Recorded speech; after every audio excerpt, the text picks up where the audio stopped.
Era 13 de diciembre de 2006. Estaba en mi casa, en Moab. Se aproximaba la temporada invernal y quería estar en forma para las carreras en la nieve y para competir en otros triatlones de invierno. Bueno, Taz, dame un minuto, ¿sí? Solo un minuto. Por eso decidí salir a correr durante unas 2 horas y media. Y tenía en mente uno de mis circuitos favoritos. Hacía mucho tiempo que no lo hacía. Bien, espera. ¿Está bien? Bien, entendí el mensaje. Bien, vamos.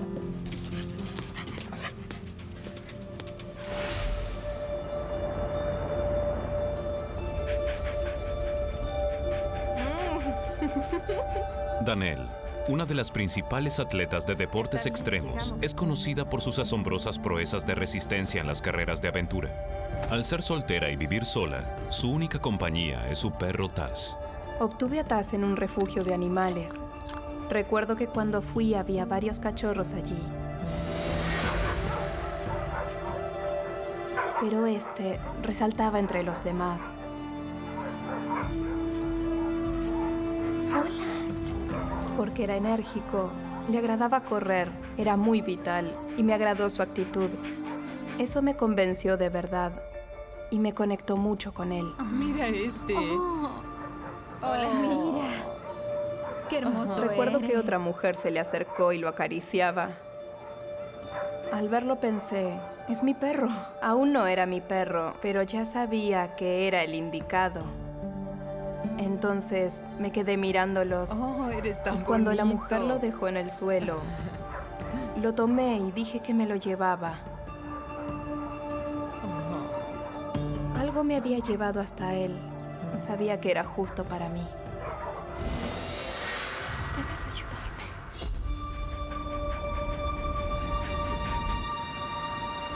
Esa mañana, a mediados de diciembre, Danelle planeaba una carrera de entrenamiento por el desierto de Moab. Un hermoso sitio, pero despoblado, al que muy poca gente acude. Era un día soleado pero fresco. La temperatura sería de más o menos unos 2 grados bajo Aguarda. cero. Tenía el kayak sobre el vehículo porque planeaba andar en kayak durante la tarde. No vi a ningún ciclista o excursionista ese día. Solo éramos Taz y yo. ¡Vamos, Taz! No tenía idea de que mi vida cambiaría por completo ese día. ¡Vamos, Taz!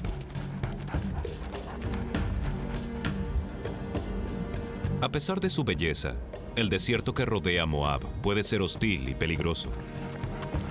Tan solo en el último mes, 2 hombres fueron víctimas de este sitio mortal. Murieron congelados en la implacable noche del desierto. Los equipos de búsqueda y rescate a menudo acuden a socorrer a excursionistas perdidos. Pero Danelle no teme. Fue 6 veces la atleta del año de los Estados Unidos. Siempre es exitosa al llegar hasta el límite en entornos extremos. Me encontraba en un muy buen estado físico. Por eso podía presionarme para llegar al límite del dolor, sin necesidad de sufrir por ello. Me sentía bien, estaba acostumbrada, había tomado el ritmo.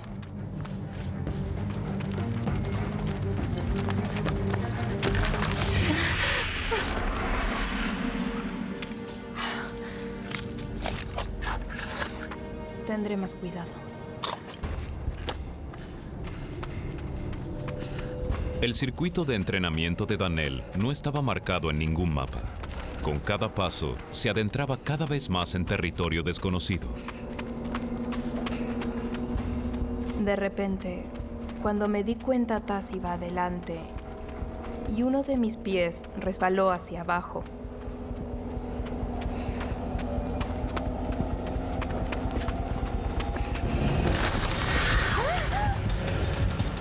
Casi de inmediato supe que estaba en problemas porque no podía detenerme y descendía muy rápido por el suelo. Los últimos 6 metros eran una pendiente. Caída libre. Toda mi vida giró en mi cabeza y realmente pensé, que no volvería a ver un nuevo día. Y entonces...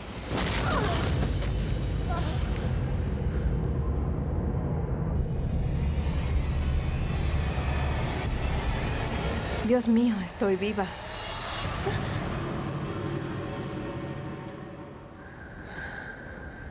No sabía bien qué me había sucedido, pero estaba segura de que me había hecho mucho daño. La caída fue terrible. El impacto hizo añicos la pelvis de Danielle. Su esqueleto quedó dividido en dos, y solo los tejidos blandos conectaban las piernas al resto del cuerpo. La superatleta Danielle se prepara para sobrevivir. De alguna forma, mi cerebro no me permitió pensar demasiado en lo que había sucedido.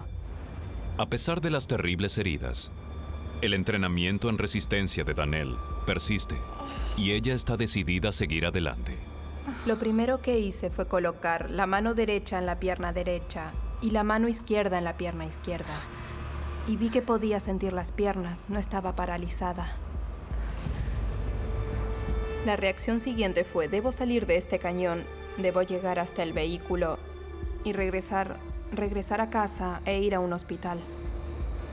Parece increíble, pero aún con la pelvis quebrada, esta atleta de resistencia intenta pararse y salir del cañón caminando.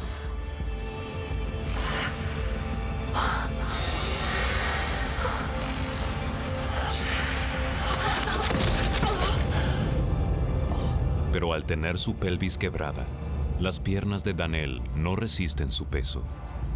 Imposibilitada para correr o caminar, se enfrenta a la peor pesadilla. Nadie sabe que salió a correr y se separó de su perro Taz.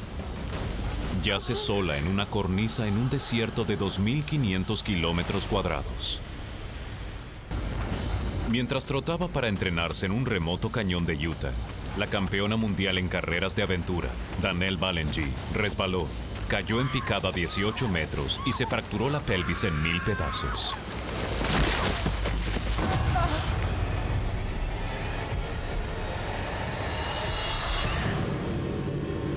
Incapacitada para mover las piernas, yace sola en una cornisa. Separada de su perro Taz, Danielle se encuentra sola en 2.500 kilómetros cuadrados de desierto árido y despoblado.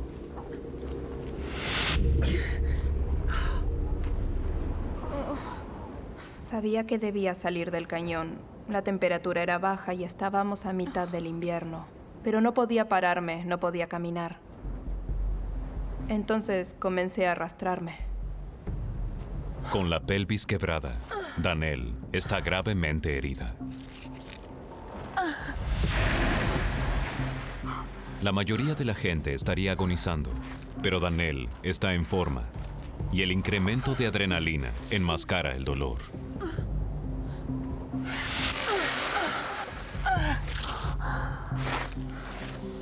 Ahora el problema de Danielle es decidir en qué dirección ir. No sabe si hay algún pasaje seguro para bajar.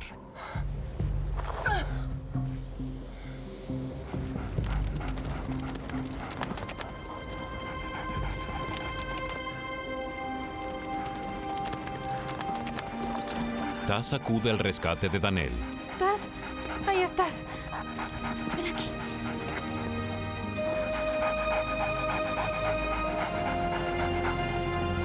Ya no está sola, pero la aparición de Taz hace más que consolarla. Si él había podido llegar al sitio en que caí, entonces había modo de salir, así que lo usé como guía. Y me arrastré siguiéndolo para poder llegar hasta la base del cañón.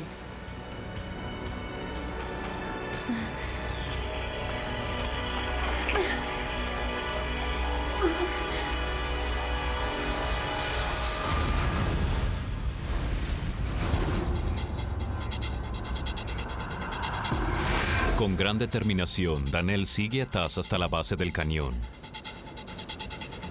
y planea arrastrarse hasta su vehículo. Pero cuando la adrenalina se disipa, comienza a sentir el dolor. Usaba toda mi energía para arrastrarme 1 centímetro y luego Sentía tanto dolor que debía detenerme a reunir fuerzas para continuar. El tiempo corre contra Daniel. Conoce los peligros de este desierto remoto. Y si no está a salvo para el anochecer, las temperaturas bajo cero podrían matarla. Pero su progreso es demasiado lento. En un momento miré hacia atrás y pude ver la huella que había dejado al arrastrarme. Me llevó aproximadamente 2 horas y media llegar hasta la base, arrastrándome centímetro a centímetro, mientras que trotando me llevó 2 o 3 minutos. El único consuelo de Daniel es la compañía de su mascota. Taz estuvo conmigo todo el tiempo. Supongo que intuyó que estaba herida.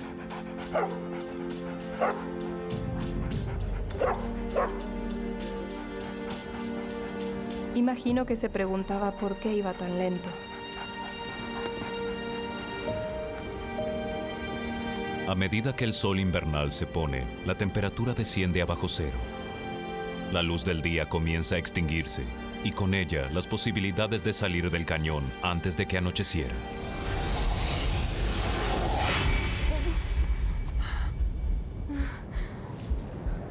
A pesar de los esfuerzos sobrehumanos de Daniel, aún no está a salvo. Está muy cansada para seguir y se detiene por la noche.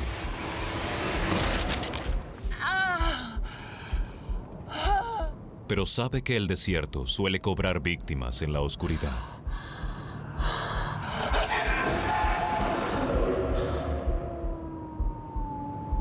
Era un gran consuelo que Taz estuviera allí. Sabía que si había algún coyote o algún otro tipo de animal acercándose, él ladraría y los espantaría para que se alejaran de mí. Pero la presencia de Taz no la salvará del implacable frío de la noche en el desierto. Dadas las lesiones que tenía en la pelvis, si se acercaba demasiado estaba incómoda, porque podía moverme los huesos del lugar. Aún faltan horas para que amanezca. La temperatura ya es muy baja y continúa descendiendo.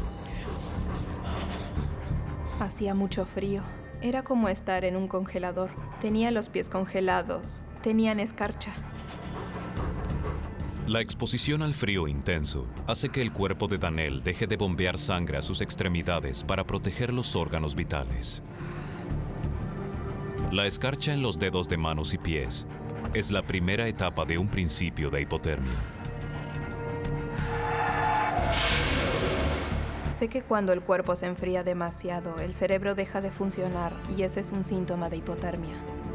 Con una temperatura invernal menor a 5 grados bajo cero en el desierto de Moab, Daniel se vale de su entrenamiento atlético para sobrevivir en la noche.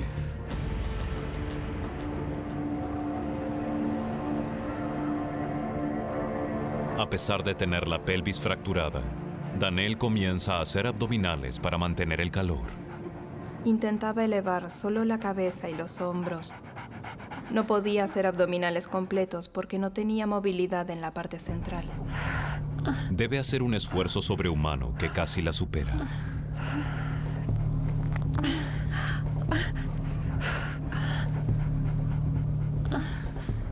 Luego me sentí fatigada, me cansé. Entonces me dije, debo encontrar un ritmo que pueda seguir durante toda la noche.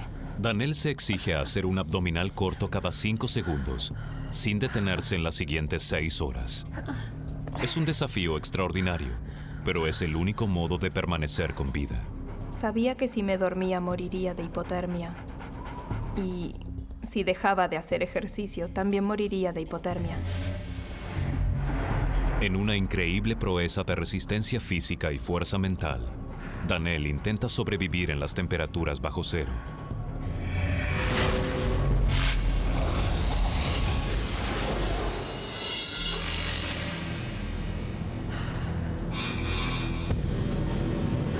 La mayoría de la gente se habría rendido, pero Daniel sobrevivió durante la noche haciendo abdominales. Por la mañana no hay tiempo para descansar. Está decidida a arrastrarse 3 kilómetros para llegar hasta el vehículo. Creí que no tendría problema para continuar arrastrándome. pero no me daba cuenta de que las 5 horas anteriores lo había logrado gracias a la adrenalina. Daniel se enfrentó a una gran conmoción.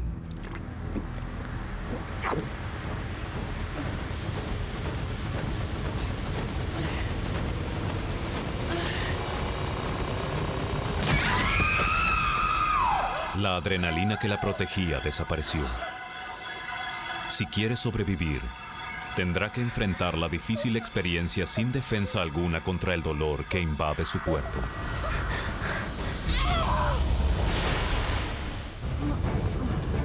Luego de sobrevivir una noche en las terribles temperaturas bajo cero del desierto, la atleta Danielle Balenji intenta arrastrarse para ponerse a salvo a pesar de tener fracturada la pelvis.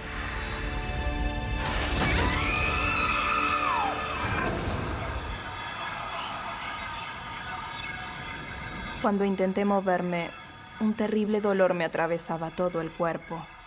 Y a ese dolor físico se le sumaba el sufrimiento mental de estar atrapada. Hubiera preferido tener a 20 personas golpeándome con un martillo. Hubiera sido mejor que lo que atravesaba.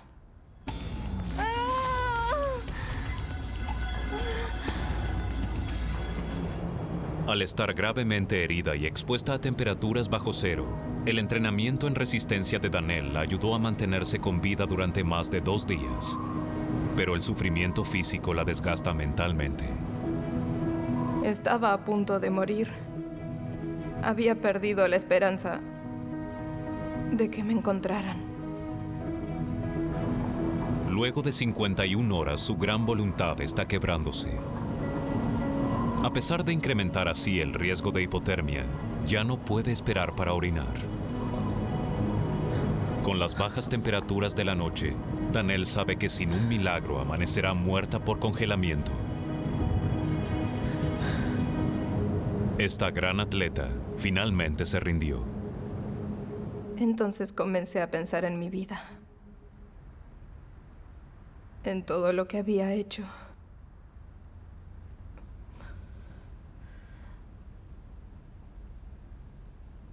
Repasé los hechos de mi vida, todos mis logros y lo que aún quería lograr. Pensé en mi familia y en mis amigos. ¿Cuánto significaban para mí? Entonces creí que moriría. Realmente estaba muriendo. Taz.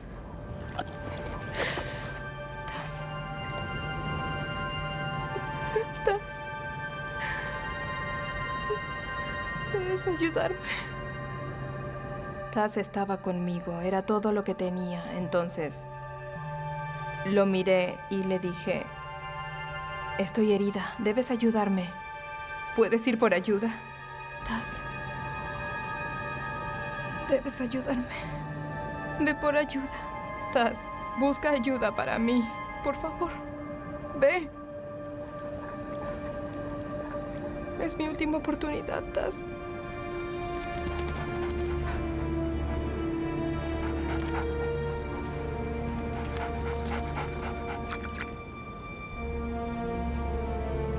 ¡Vamos! Entonces se dio vuelta y partió. Taz es su única esperanza. Pero Danielle sabe que al enviarlo por ayuda, tal vez se enfrente sola a la muerte.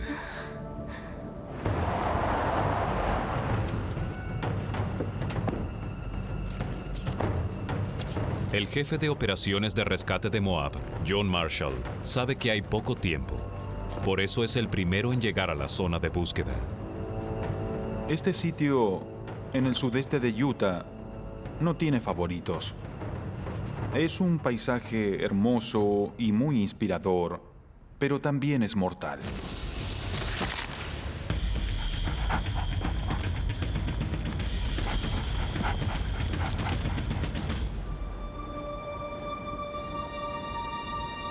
Hay un perro allí.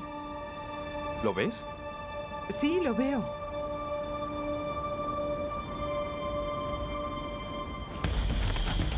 Taz logró salir del cañón y va rumbo al equipo de búsqueda. Mientras se aproxima, John teme lo peor. Sé que mi perro jamás me abandonará mientras tenga pulso. Entonces, al ver al suyo en la base del cañón por primera vez, se me estremeció el corazón. Pensé, no es una buena señal. El perro abandonó a su dueña. Mientras el resto del equipo de búsqueda arriba al lugar, Taz llega a la cima del cañón, pero no se detiene, y su comportamiento es desconcertante, en especial para el rastreador experimentado Bego Gerhardt. El perro pasó corriendo al lado del vehículo y de nosotros. Lo más extraño es que no quería nada. No se acercó al primero que vio diciendo «aliméntame». John Marshall sabe que Taz podría ser la clave para hallar a Daniel, pero los procedimientos típicos indican que no puede retrasar más el rescate. Bego, ve con el equipo rastreador de Amasa en la camioneta. Bego Gerhardt no tiene demasiadas esperanzas ante la tarea a la que se enfrenta. Por lo general buscamos a alguien a quien se le hizo de noche o se quebró el tobillo, pero sabemos dónde está. Pero esta era una búsqueda real. No teníamos idea en unos 50 kilómetros cuadrados, que es mucho en este sitio con los cañones y riscos. Lleva mucho tiempo rastrear tanta superficie.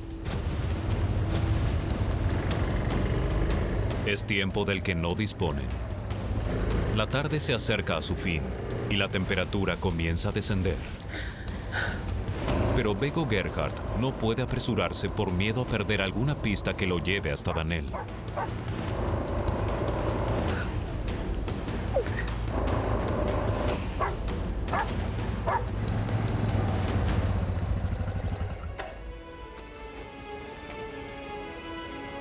Mientras subíamos, cada vez que encontraba arena, buscaba huellas.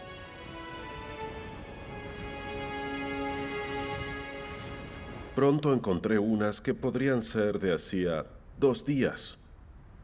Además, había huellas de perro en el mismo sentido. De regreso en la base de rescate, John está seguro de que Taz intenta decirles algo. El perro tenía una misión. Corría entre nosotros como si intentara decirnos, oigan, mírenme aquí, necesito que me presten atención. Ahora les mostraré dónde se encuentra.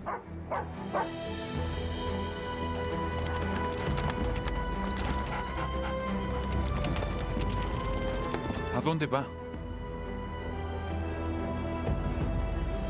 De pronto, de nuevo en la base del cañón, el perro reapareció y volvió a la base del sendero de Amasa.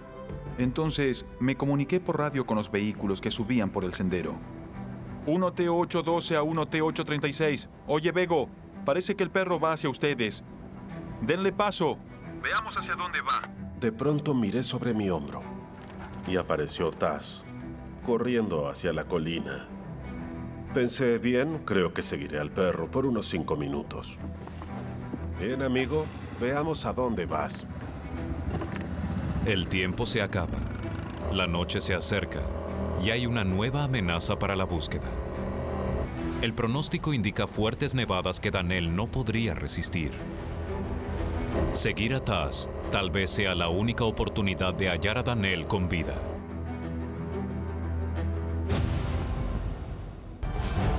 La atleta experta en resistencia Daniel Balenji está a punto de morir. El pronóstico indica fuertes nevadas y otra noche al aire libre acabará con ella, a no ser que su perro lleve a cabo el milagro de guiar al equipo de rescate hasta donde se encuentra.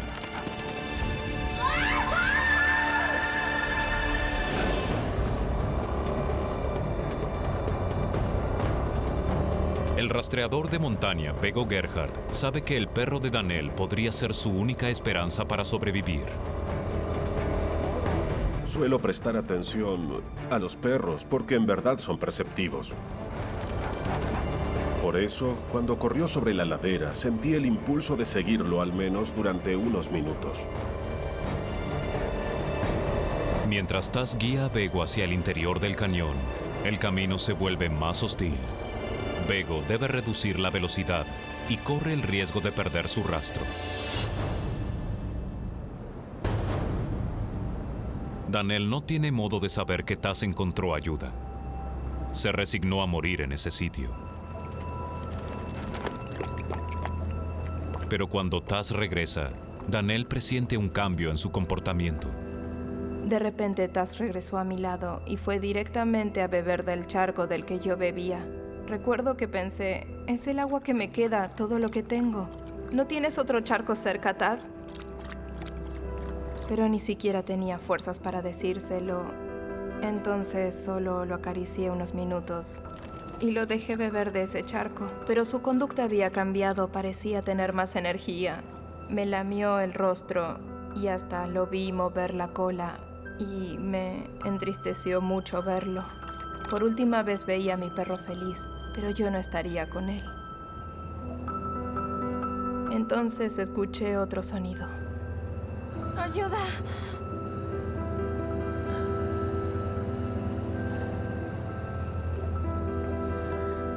¡Ayuda! No tenía esperanzas porque había gritado ayuda unas 50 horas y nadie me había escuchado. ¡Ayuda! Cuando creí que estaba por salirme del camino, escuché un grito escalofriante. ¡Ayuda! Jamás lo olvidaré. Tenía que ser Daniel. ¡Ayuda! ¡Ayuda! ¡No me puedo mover! El sonido se acercó y comencé a suplicar. Suplicaba desesperada que me ayudaran. ¡Necesito ayuda! Explicaba que estaba herida. Le gritaba a esa persona que no se fuera, que estaba herida y necesitaba ayuda. Ayuda.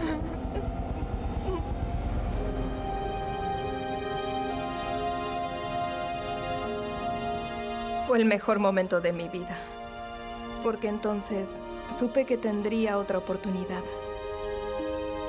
Supe que lo lograría. Fue muy emotivo. Porque no es común realizar un rescate en el que la vida de la persona está en verdad en riesgo. La expresión en su rostro era de alivio. Y luego comenzó a llorar. Entonces me dijo, sí que tienes un buen perro. Y comencé a llorar, no podía hacer más que llorar. Yo creo que ningún humano habría sobrevivido otra noche con esas temperaturas. El extraordinario lazo de Taz con Daniel le salvó la vida. Taz marcó la diferencia en el tiempo que podría pasar o incluso los días hasta que encontráramos a Daniel. Ella no podía esperar ni horas ni días. Estaba a punto de morir. Siempre supe que Taz era un perro inteligente, pero para hacer lo que él hizo hace falta un nivel más de comunicación. De pronto era él quien cuidaba de mí, no al revés. Cada vez que pienso en ello me siento muy agradecida. Es mi mejor amigo.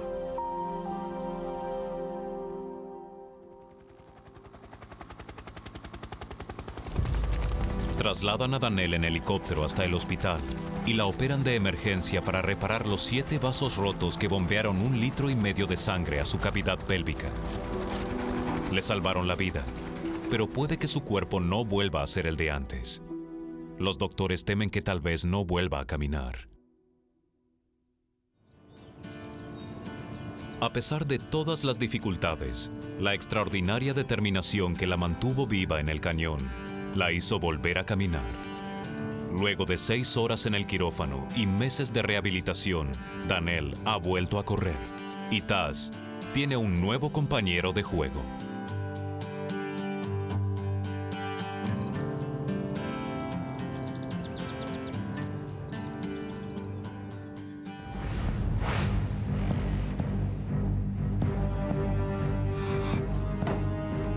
Ken Hildebrand está empacando para emprender un solitario viaje por las montañas rocosas canadienses en medio del crudo invierno. Él sabe que es mejor ir bien preparado. Los muchachos del equipo de rescate me llaman Mr. Gadget, porque dicen que siempre llevo muchas cosas. Y también suelen decir, bueno, si tenemos que hacer un rescate, todos queremos a Ken como compañero, porque nunca se pierde, siempre sabe dónde está y puede sobrevivir. ¡Auxilio! No, esta vez voy hasta Bob Creek a revisar algunas trampas, pero debería regresar a tiempo, me llevará 1 hora o 3.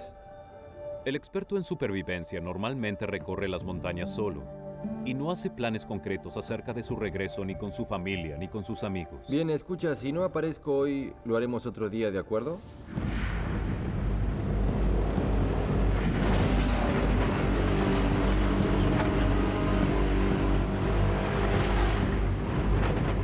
Ken es un cazador de animales registrado y en este viaje revisará las trampas para castores que colocó el día anterior.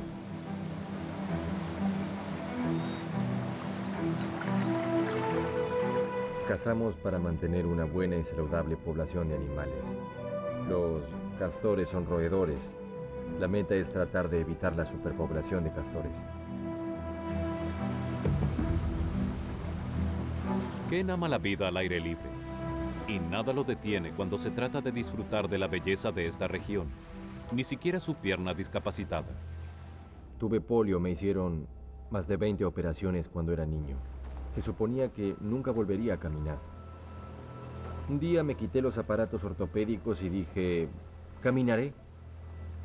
Haré todo lo que la gente normal hace.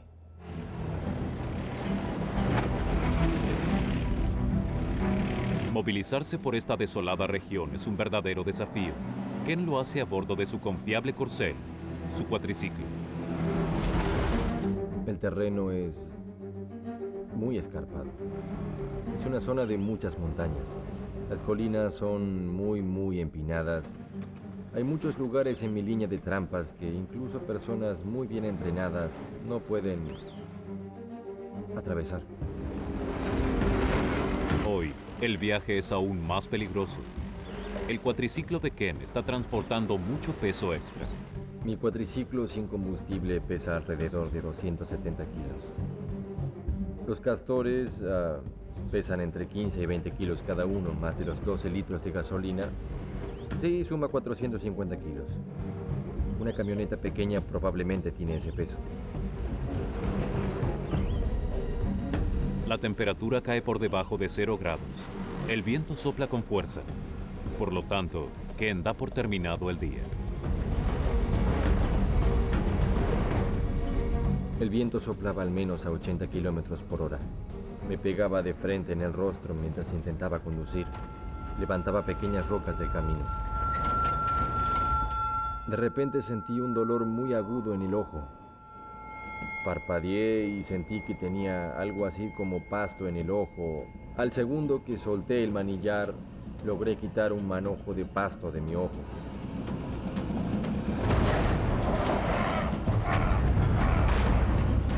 Pero el cuatriciclo comenzó a ir hacia arriba y volcó.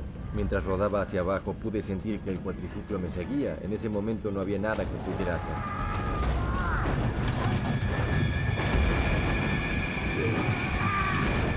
Me pareció que caía muy rápido y que quedaría fuera del camino del cuatriciclo. Pero entonces, ¡bam!, todo pasó muy rápido. El golpe me dejó boca abajo con el rostro pegado al suelo. Luego sentí un dolor insoportable en la pierna. Podía sentir mi pie, podía sentir mi tobillo totalmente dislocado y los huesos quebrados. Casi vomité a causa del dolor. El apoyapié de metal estaba sobre parte de mi espalda, ejercía presión y no me dejaba respirar. El dolor intenso provenía del tobillo y de la pantorrilla. No podía empujar y levantarme lo suficiente como para mover el cuatriciclo. Una y otra vez intenté mover las piernas, pero no pude. El pesado cuatriciclo mantiene a Ken aplastado contra el suelo, en medio de la nada. ¡Auxilio!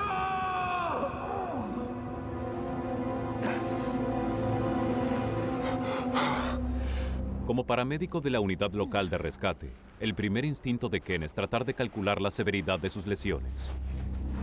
Mi primera presunción era que me había dislocado el tobillo, eso era seguro, pero probablemente estaba quebrado. También pensé que el daño en mi rodilla derecha era importante porque me dolía muchísimo. Mi pierna discapacitada no es muy grande. Por cierto, no es más grande que esto. Cuando me estrellé contra el suelo, pensé casi seguro me rompí la rodilla. El peso del cuatriciclo de Ken más el equipo de supervivencia ejercen una enorme presión sobre su pierna discapacitada, causándole un dolor insoportable. Su pierna derecha quedó encima y ejerce presión sobre su pierna discapacitada, cortándole la circulación desde la pantorrilla hasta el pie. Ken sabe que para evitar daños permanentes debe actuar rápido. Mi primera reacción fue: necesito salir de abajo del cuatriciclo, incluso si tengo la pierna quebrada. Por lo tanto, miré a mi alrededor y traté de buscar algo que me pudiera servir. Todo el equipo de Ken continuaba amarrado al cuatriciclo. Solo su hacha se había desprendido durante la caída, pero estaba casi fuera de su alcance.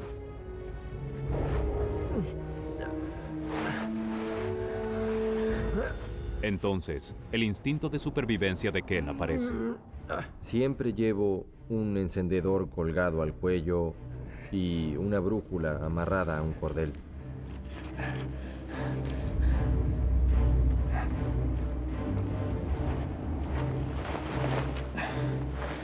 Lograr alcanzar el hacha puede significar la diferencia entre la vida y la muerte.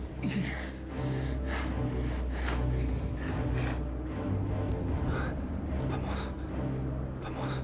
Para Ken, el hacha es su única vía de escape.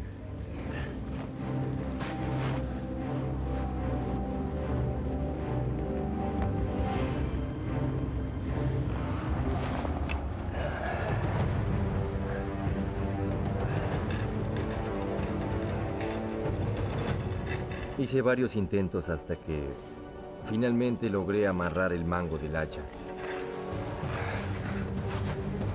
Inmediatamente pensé, tal vez puedo usar el hacha como palanca para poder levantar el cuatriciclo. Pero atrapado boca abajo, es imposible para Ken hacer suficiente palanca sobre el mango del hacha para levantar el cuatriciclo. Entonces pensé, estoy atrapado aquí, de verdad estoy atrapado. Pero cuando se está en una situación así hay que intentar algo y si no funciona hay que intentar algo distinto. Recuerdo que pensaba, si puedo reducir el peso del cuatriciclo, quizás tenga más opciones de salir de aquí.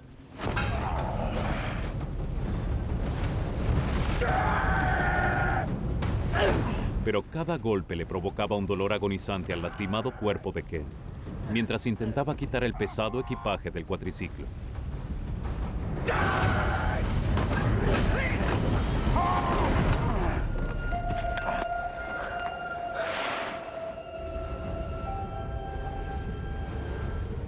Entonces pensé, tal vez si puedo apilar los castores uno encima del otro y luego colocar el hacha allí, sobre la pila. Con los castores bajo sus brazos, Ken espera que esta altura extra marque la diferencia.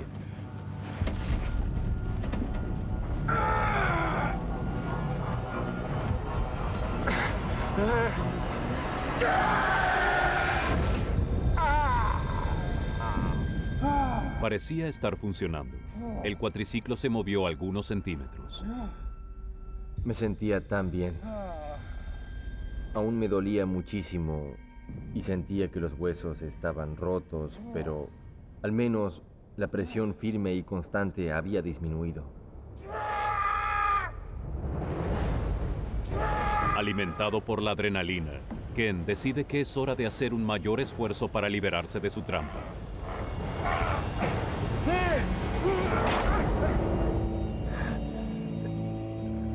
Había quebrado mi mejor oportunidad de salir de allí. Me dije, ¿qué hago ahora?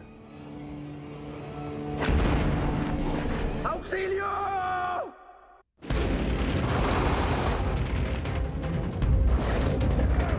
Ken Hildebrand quedó atrapado debajo de su cuatriciclo. Con el equipo de supervivencia fuera de su alcance, Ken está herido, indefenso y totalmente atrapado.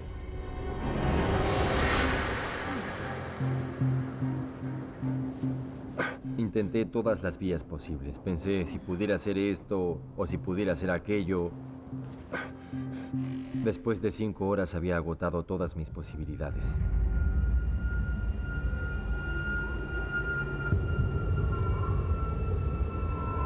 La oscuridad se está acercando. Las montañas rocosas son letales de noche, especialmente en invierno, cuando la temperatura puede descender hasta 20 grados bajo cero. El viento fuerte y helado baja por las laderas de las montañas, y estas ráfagas huracanadas le juegan malas pasadas a la mente de Ken. Escuché algo y pensé, ¿realmente escuché algo o es solo mi imaginación?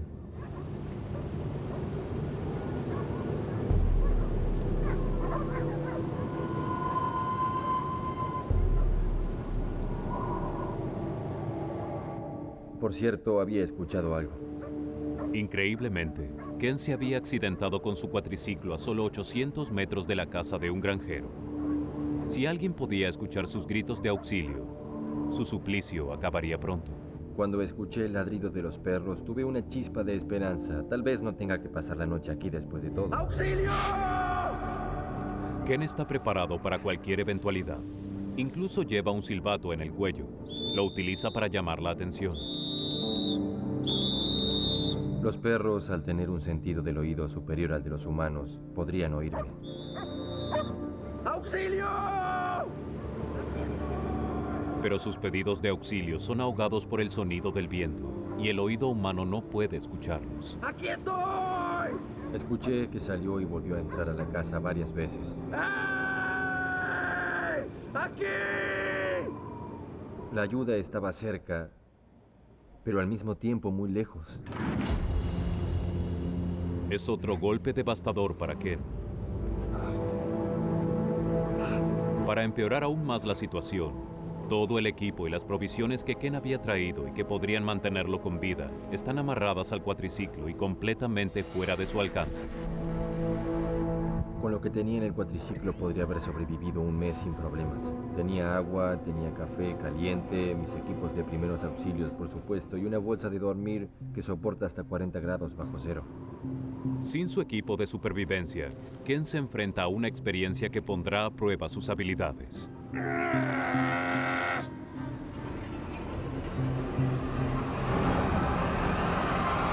La temperatura ya está en los 11 grados bajo cero, pero debido a la acción del viento, se siente más frío aún.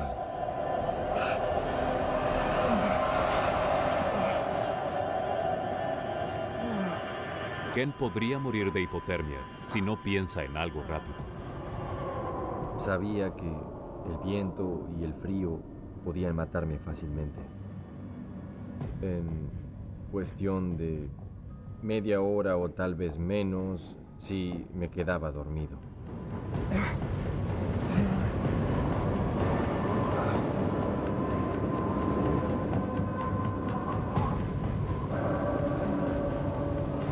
Las heladas condiciones comienzan a sentirse.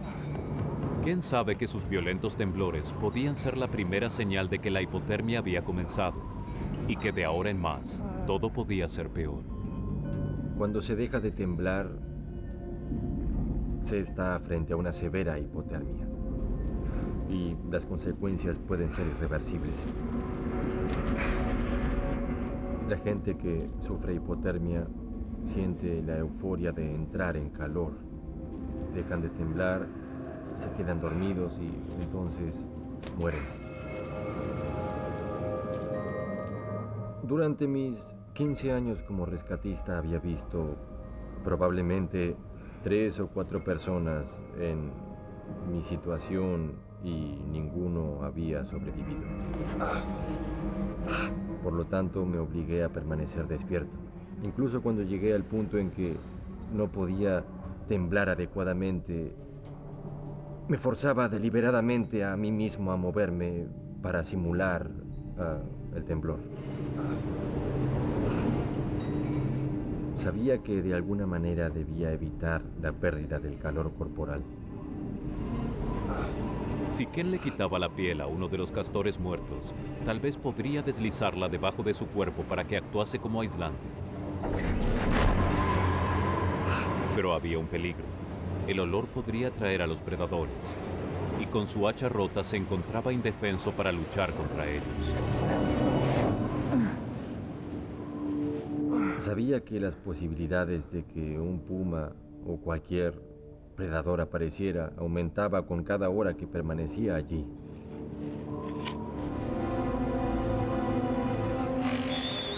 Al amanecer, Ken continúa atrapado, y ya han pasado casi 40 horas.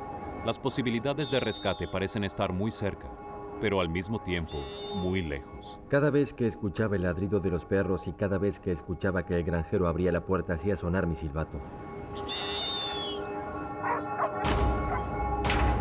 Pero no pasaba nada. Era algo muy frustrante, verdaderamente frustrante. ¿Qué está pasando? ¿Por qué no aparece algo que pueda ayudarme? ¿Por qué no puede cambiar mi suerte? Sabía que si quería sobrevivir debía mantenerme despierto.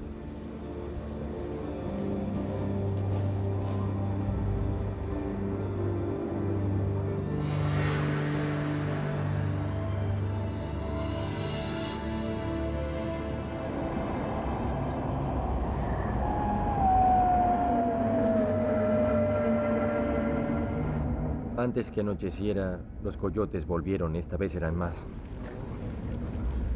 Me mantuve atento y concentrado en lo que estos coyotes podrían hacer. Solo podía imaginar lo que estaban haciendo porque no podía verlos. Es la tercera noche que Ken pasa atrapado debajo del cuatriciclo, expuesto, deshidratado y cerca de la muerte. Y esta vez, los coyotes han regresado para cazar en manada.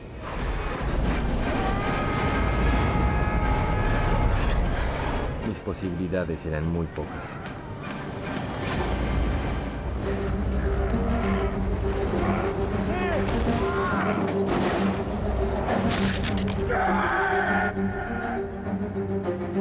Ken Hildebrand pasa su tercera noche atrapado debajo de su cuatriciclo en las montañas canadienses. La manada de hambrientos coyotes que se aproxima hacia él percibe que es comida fácil.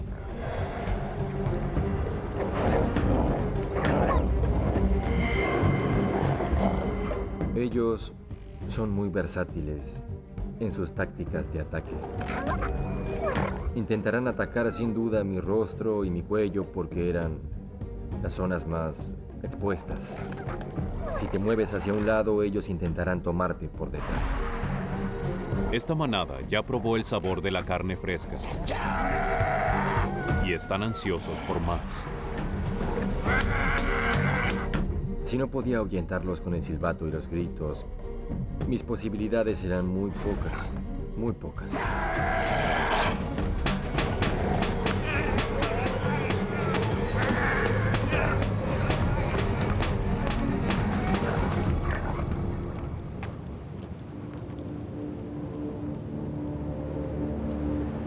Los gritos de Ken son suficientes para alejar a los coyotes. Pero si tiene que pasar otra noche aquí, regresarán, y quizás él ya no tenga fuerzas para luchar contra ellos.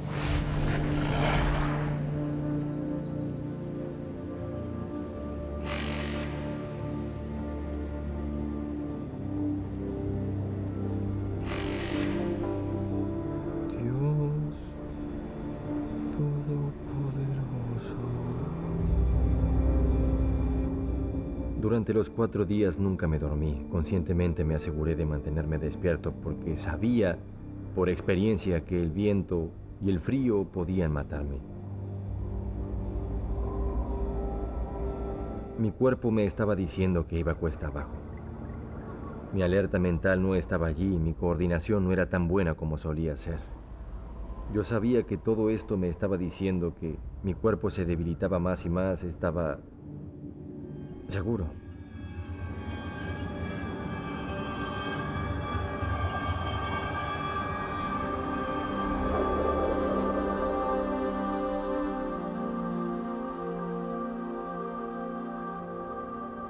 Mi familia era mi primera prioridad. Yo puedo lidiar con cualquier cosa que se presente, pero ¿cómo lo harían ellos? ¿Cómo les afectaría? Pensé que si no lograba sobrevivir, mientras estuviera en uso de mis facultades, estaba a tiempo de escribirles un mensaje, debía escribirles un mensaje, por si acaso.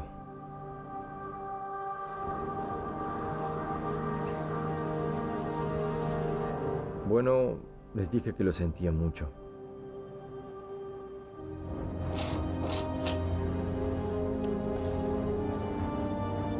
Y que los amaba.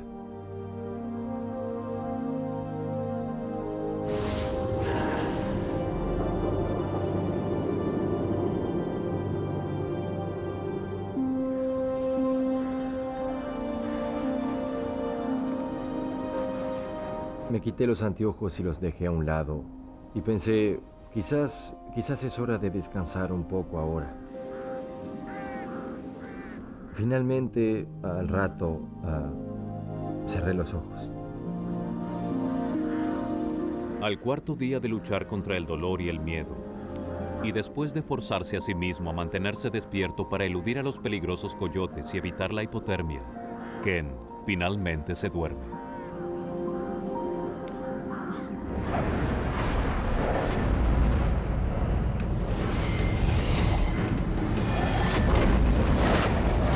En las montañas rocosas canadienses, después de pasar 3 noches atrapado debajo de su cuatriciclo, el cuerpo herido y exhausto de Ken Hildebrand finalmente se rinde.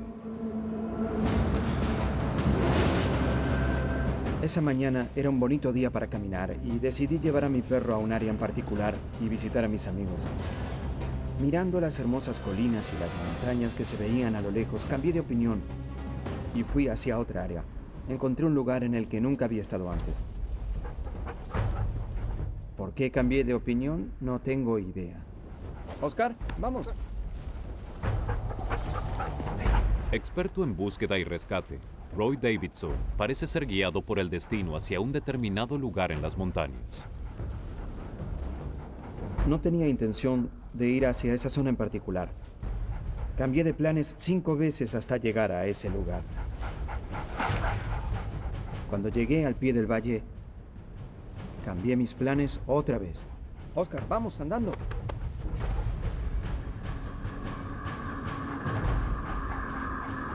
Miré a la distancia y vi el cuatriciclo. Me pareció que había algo o alguien debajo de él. Oscar, vamos. Trabajo en búsqueda y rescate. Y 1 año atrás habíamos hecho una búsqueda. Estuvimos buscando un cazador en cuatriciclo que había desaparecido. Cuando lo encontramos, estaba atrapado debajo del cuatriciclo y estaba muerto. Oscar, Oscar, Oscar, Oscar. Era exactamente el mismo escenario. Imaginé que había alguien atrapado allí abajo y que probablemente estaba muerto. Escuché algo. ¿Era mi mente que estaba jugando conmigo o era verdad? ¿Me quedé dormido? ¿Estaba soñando o...?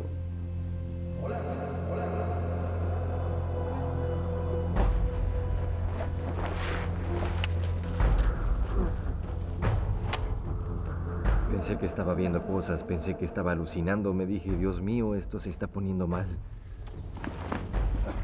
¿Es verdad? ¿Cómo se llama? Ken Hildebrand. Me sentí bendecido, tenía suerte de estar con vida. No tenía que decirle adiós a mi familia. El alivio que sentí cuando me quitó el cuatriciclo de encima fue fantástico. No puedo describir la sensación, pero fue algo efímero. Vamos. Traté de mover las piernas y me di cuenta que no podía moverlas.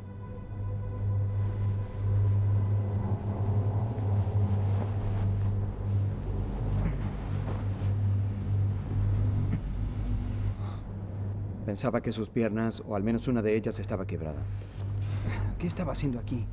Era probablemente el lugar donde la rueda del cuatriciclo había aplastado su pierna y la carne estaba congelada. Bien, le colocaré esto aquí, ¿sí? Sabía que durante 2 días no había orinado nada. Sabía que podía tener el hígado dañado, que podía tener los riñones dañados. La primera vez que me dijo que había estado allí durante 4 días y 3 noches, no podía creerle. Estaba muy calmado. Se comportaba formalmente. Sabía lo que tenía que hacer. Creo que Ken pudo sobrevivir porque es fuerte. Es un hombre muy fuerte.